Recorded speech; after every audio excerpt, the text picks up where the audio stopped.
These ain't glorified gang or prison stories, man. These is lived experiences. Welcome back to the Swang Glow Podcast Show. Do Rock Crip. It's an absolute pleasure and honor to be here at this roundtable amongst my roundtable family. Salute to all of y'all for showing up as you always do when I call upon y'all to do so, man. Shout out to everybody out there, all the new subscribers. And hey, before we jump into this video, let me say this real quick. If you haven't already did it, please take this opportunity to subscribe, like, and even drop a comment. You feel me? To the Swang Glow Podcast. I would greatly appreciate that.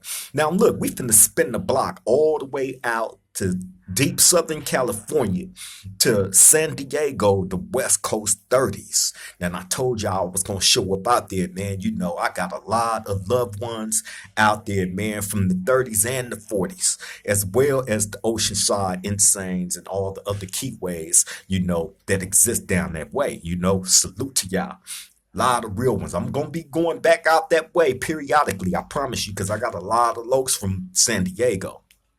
But this one particular guy that I'm about to talk about, right? I met him back in the year of 1994 in Centinela State Prison, the Sea Yard. Now, I've told a number of stories about that prison at that time, right? When I got there, of the different things that took place that I engaged in as far as violence go and gang banging and all that, right? Now, this is definitely in relative to those times back then, right? When I met Big Wicc. Big Wicc was from West Coast 30s in San Diego, right? Now, I remember when Wicc got there. When Wicc got there, they put him directly in the cell with me, fresh off the bus. I can't remember if he transferred in from a different prison or if he actually came from where they go through Donovan reception, right? I can't remember if he came from Donovan or if he transferred in from a different prison. However, he did get there in 1994, right? Straight in the cell with me. Now, how Wicc even ended up in the cell with me, because at that time I was in the cell with one of my homeboys and he ended up going to the hole for some BS, and which left my cell open. So naturally, when Wicc got there all fresh off the bus, he came right in the cell with me. Now, bam, this was an older homie, you know, that up on meeting, you know, his whole demeanor was just serious, you know, and focused on where he was at, who was around him. You know, he was like a real serious Crip, older homie, right? I peeped that about him from the moment he stepped inside the cell with me. So bam, we in there chopping it up, you know, and I had come to have a great deal of respect for this guy, Big Wicc, just based off not just his demeanor, but his experience with the whole prison system. Because again, let me remind y'all, at this time, this was 1994, right before I had paroled from that prison, right? So at that time, I was 20 years old. 20 years old, a young buck. As a matter of fact, no. I was 21, excuse me. I was 21 years old, a young buck, right? Still, you know, trying to figure out the whole prison stuff, right? And also being young like that and having a date. Like I said, I was on my way out the door at that time when Wicc got there.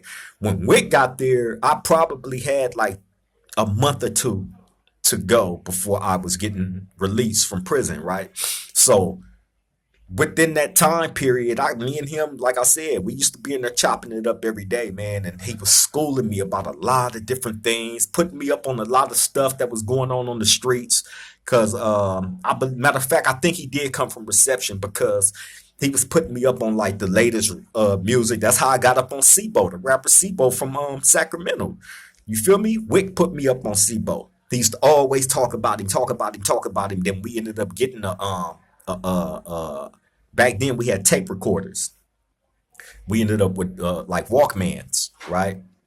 And I remember us getting one of those and him hunting that Sibo down. He like, man, I want you to hear this, cuz this nigga's a real Crip. He hard, he this, he that. He be talking about everything that we live and this and that, right?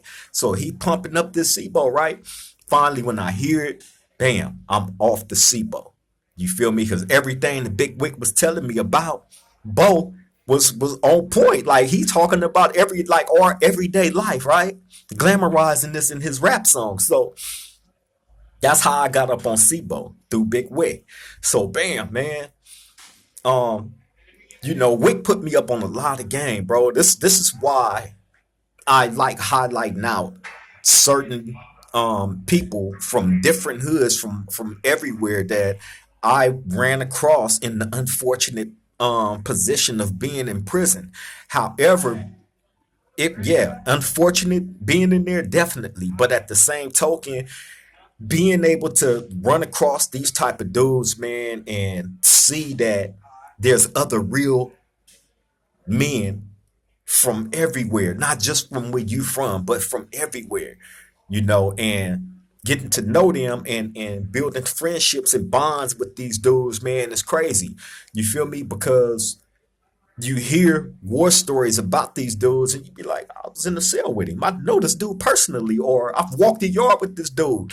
I hung with him. Like, I got so many stories of moments like that with so many legendary dudes. And again, let me throw out there that these videos are not for glorification of gang banging.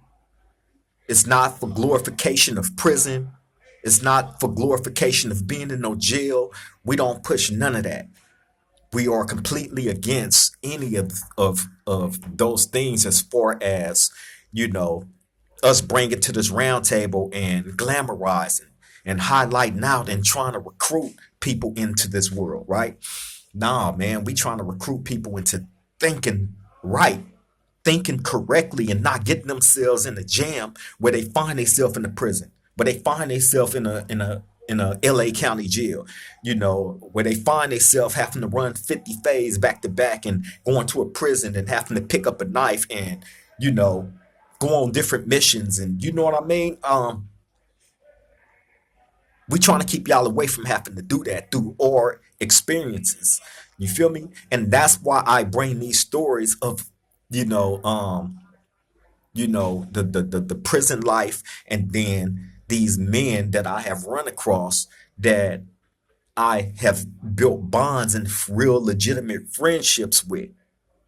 You feel me? That I can call upon to this day, and if I need them for anything, they gon' if they got it, they gon' look out just like I would them. You feel me? And that them type of friendships and bonds, man, you can't pay for that. Cause in this dating era, loyalty, friendships, and all that, like that's non-existent from what I observe, from what I see, from all the backstabbing and backbiting, and it's crazy, man. Y'all friends one day, enemies, bitter enemies the next. It's crazy. You feel me? I like living a life stress free of having to worry about looking over my shoulder from another man, over pettiness at that. A lot of wars and stuff like that, man, that break out could easily be avoided through conversations, but some men are not good at talking. Some people are not good at expressing themselves, where it don't come off like they being aggressive and, you know, trying to be a person that's constantly in chaos and confusion. You feel me? So yeah, man, we not with none of that. We over here, trying to build each other and also at the same time educate with these stories, give a better understanding of why certain things was going on and why people's mentalities was the way that they was, during a lot of these different times in these stories that I bring to y'all. You feel me? Now, the people that I'm speaking about are people that was impactful in my life in one way or another. Somebody that was around me that impressed upon me enough to be able to speak about them in a respectful manner on this platform. You feel me? Because like I said, in this day and age, you're not gonna find these kind of men running around. It's crazy to me, which is why it's such an honor for me to be able to present these dudes on this platform so y'all can see what you would never see again in life if you ain't witnessed or been around these type of dudes. You feel me? These are people that are standout individuals in their own community in their own right that do need to be brought up and spoke on because we would never see the qualities that these men had in a lot of these guys of today, unfortunately. You feel me? So, and also, like, you know, I want some of the younger generation, man, to look at this stuff, man, and take it in for what it is. It's not the glamorize your homeboys gang banging history or crimes or any of that stuff, right? It's their integrity, what they stood on, what they stood for as men that was trapped in that gang life, like a whole bunch of us is and was. You feel me? So when I bring a story to this platform of somebody like a Big Wicc from West Coast 30's, hey man, it's exactly what I just explained to y'all. Y'all will never see these type of men again.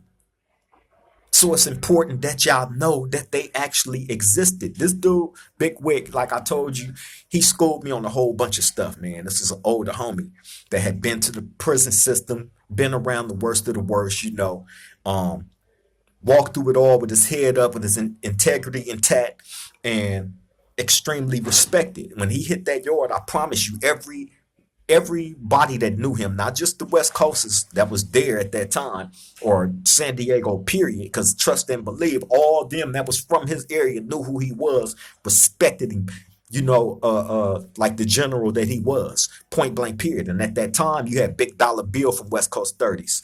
You had Peanut from West Coast 30's. It was a gang of them, bro. And the mass majority of them was all in my building. We was all lined up down a tier from each other. Shout out to Lil Dollar Bill too from West Coast. That's my nigga. You feel me? As well as Big Dollar Bill. You feel me? Shout out to Papa C too, West Coast. Man, it's a million of them. It's a million of them, man. It's me. I can name a whole bunch of them, bro. Just like I can the 40's, which eventually I will get to them. You feel me? Because they got some lokes over there too, bro. You know what I mean? But this is about the homie Big Wicc, West Coast. San Diego, West Coast 30's. You feel me? Bro came in the cell with me, schooled me up, and probably the biggest thing that stands out in the time that me and Big Wicc was cellies before I ended up paroling and going home. Me and him was cellies when I paroled and went home. So bam.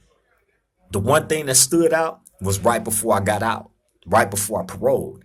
I told y'all the story about I told y'all a number of stories about certain things that took place with me when I was in Centinela State Prison in 1994, right? A young dude just got there, active, and I found myself in a number of different situations back to back upon entering that prison. I told y'all the story about how the two bloods tried to jump me, and I retaliated, caught. I got the one inside the kitchen. You know what I mean? That happened. Then the riot between us and the Serenios after the white boy paid the Serenio to stab one of my homies. I told y'all about that. And I also told y'all about the incident that took place with me and the guys from Rolling 60's, where the OG stepped in and basically squashed all that because me and one of them was supposed to get down there. But this was a day before I was paroling.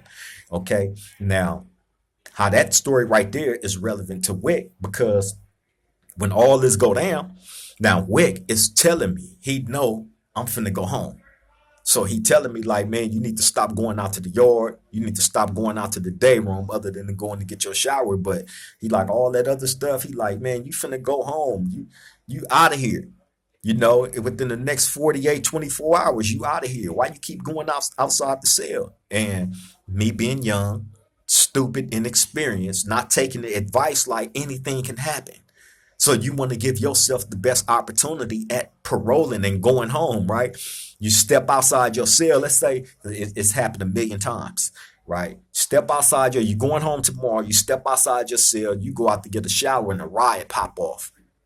You have no intentions on any of this going down, but that's just how it worked. A ride pop off, you got to get in that ride. It ain't like, oh, I can sit it out because I'm going home. No, every man got to be in that ride, no matter what you got going on. You can have a family visit coming tomorrow. You could be getting released tomorrow. You whatever, you know what I mean? You have to be accounted for in that ride. I know that sound crazy, right? And trust and believe. I've seen some dudes in situations like that not participate. Hey, I've seen that, man. But as a man, that's a decision you make right there on the spot. And whatever your decision is, after making that, you got to live with that decision forever. Because trust and believe, everybody that's on that yard is gonna know that you didn't participate or that you did participate. Whatever your decision is. But hey, that's how tricky prison is. That's how tricky prison is, man. And you can find yourself in a number of jams, which is why I always encourage y'all, the younger you, or some of you um older guys, that may not be as educated as you should on this topic. You know, don't put yourself in no position, man, where you ever have to repeat any of these things or be in some of these positions like I've been telling y'all. Anyway, Wick always was telling me not to go outside the cell, but you know, I didn't listen. And one day we walk into the kitchen, and I've described the situation to y'all. Y'all can go back and you know run the story back. But we in the kitchen, we standing in the back of the line.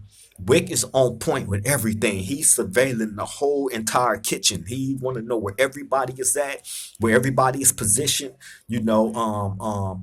Everything. So he's surveilling the whole kitchen. Something that I didn't train myself for to do. Like, you really supposed to do that all over the prison, on the yard, inside the building, in the day rooms, in the kitchen, wherever you at. You got to survey and see who is where, who's doing what, so you can be ready and on point and prepared, for sneak attacks or anything. That's how deep and crazy the prison yards can be and is.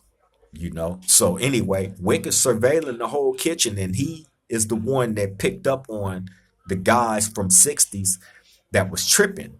I didn't pick up on it. I'm like I said, young minded. My mind was probably on a million other different things, you know what I mean, that it shouldn't have been on. But like I said, he picked up on it. I didn't. He like, hey man, he's standing behind me. He said, hey bro, who is them dudes up at the front of the line by the window?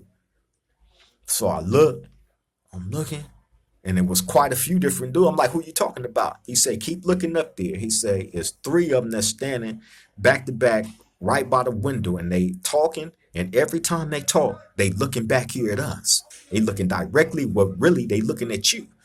So I'm like, huh? So I look, and I peep the people that he talking about. It's three of them, and all three of them is from rolling 60's, right? So they up there talking, and then they look straight at me, right? Excuse me. Now, what was going on there was they had a new homie that had just came to the yard, right? And he had came from a different prison. So I guess wherever he was at, wherever he had came from, they homies and my homies was getting into it, right? So he tried to bring that to this to that prison, right? So I guess he was either asking his homies who was there from Do Rock, or it was some discussion, but whatever their discussion was, it involved me, and they was talking about it, and every time they was talking, they would look straight at me, right? So when I catch them looking, I do like this. I'm like, what's up? They don't say nothing, so but the whole confrontation ended up happening when we got closer up on them, and then we eventually had to cross paths, but it's a rail in between you. You know what I'm saying? So once we cross paths, you know what I mean? That's when the confrontation happened between me and the dudes from Rolling 60's. And then everything else, After that, you know, it was pretty much set up for me and that new guy that had just got there from rolling 60s to go in the cell and get down. You feel me? Now, mind y'all, this is a day before I'm going home, right? So the OG is really the one that shut it down. I've talked about this. Y'all got to go back and check out the story. You feel me? I'm not gonna give it all to y'all right here. Go back and check out the story. So anyway, what ended up happening is I'm walking across the yard. I was on my way somewhere. I can't remember where I was, but I was trying to go past the way pal, and just so happened all the neighborhoods. It was the 60s, the East Coasts, all of them, right? They standing by the weight pal in the grassy area, right? Like in the survey, it was over there deep, like 30 something deep, right?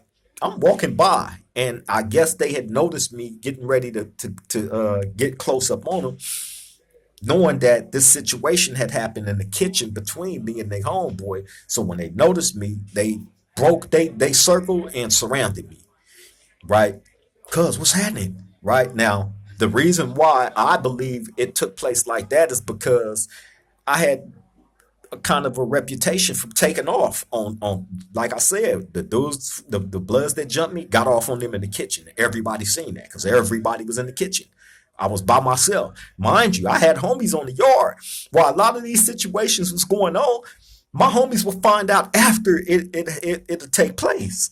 Just like the situation with the Bloods. They didn't, I had just got to that prison. I was still on orientation in the orange jumpsuit that didn't fit me, that came almost up to my knees, right? All that. I was fresh there when that happened. And then the riot with the Southside Serenios, I mean, a couple participated in that. You know what I'm saying? I've told y'all stories about that. I'm not going to go back over that stuff. But anyway, when the guys from neighborhoods surround me on the yard, my celly Wicc and all the San Diego Crips was in the cut. They came out of nowhere. Bam, right over there. Right? So the one guy from 60s is the main one that was talking, right? I'm not even going to say his name, but he's a reputable from 60s, right? He look up and see Big Wicc them push over there. So hey, this ain't got nothing to do with y'all, bro. And Big Wicc tell him, like, it do got something to do with us. That's my celly right there. What's happening? Like, no, man, he had a situation with one of my young homies. We trying to holler at him about it and this and that. It ain't got to do all this. So he like, Big Wicc like, well, y'all the one that got him surrounded over here, bro. Like, y'all tripping. So, like I said, this my celly. What's happening? So, you know, it was talks. We're gonna say that. It was talks, and that's how everything had got set up for me and this guy, this individual that had just got there that kicked all this up to go in the cell and get down. You feel me? But then afterwards, that's when the OG from Rolling 60 stepped in and shut it all down. You know what I mean? Like, man, you've been here all this time with us, and shut it down. He did exactly what he told me he was going to do. I shouted bro out. I talked about the situation already, so I'm not going to. Y'all can go back and watch the other show. It's great shows. I'm telling y'all, man. I'm telling y'all, go check them out. You feel me? But that's why I had all the deep respect for Big Wicc from West Coast 30s, because in that situation, he did something that he didn't have to do. But just based off of what his cripping was structured around, bro showed up for me. He showed up for me. And I tell all the West Coasters that I come across this story because Big Wicc ended up losing his life some years back. And is no longer here with us on earth, man. God rest his soul, you know. Shout out to Big Wicc, man. When I found that out, that just messed me up that he ended up losing his life, man. But, you know, that's a brother that really, really stood for what he stood for, you know. And I'm always had that respect for him, you know, and the other West Coasters that was right there by my side with him, you know. They didn't have to do that. I'm not from Dago. However, you know, I was in the cell with Big Wicc, and Big Wicc was a real one, you know. So, of course, when he pushed, they push. So shout out to the West Coasters, man. It's always going to be deep love for y'all. For real, for real. Based on my relationship with Big Wicc and him showing up for me. You feel me? But yeah, man, that's the block I wanted to spin. Go out to San Diego, the West Coast 30s. Send some love out there to them. You know, shout out to Big Wicc. Rest in peace. God rest his soul, man. Shout out to his family as well. Um, in no way, shape, form, or fashion is this disrespect to anybody. It's just showing love to bro. You know what I'm saying? So again, rest in peace to Big Wicc from West Coast 30's. There you go. San Diego. You feel me? But yeah, man, I'm finna get up out of here. I just wanted to drop that on the round table for my round table family. I appreciate you all for showing up. As I always tell y'all, we are nothing without y'all. Y'all are the ones that's making this show what it is. And that's real. So y'all show up for me. I'm gonna continue to show up for y'all. On that note, I'm finna get up out of here. Let y'all get back to y'all day. Love and appreciate you all. Take care. Y'all stay safe out there, man. Hopefully we can get my beautiful girl Golden and Miss Destiny on here. Hopefully within the next day or two. We shall see. Keep hope alive. Love you, beautiful Golden. On that note, I'm up out of here, man. Y'all take care. Stay safe. Till the next time we meet at this round table. Love all y'all. Triple gang.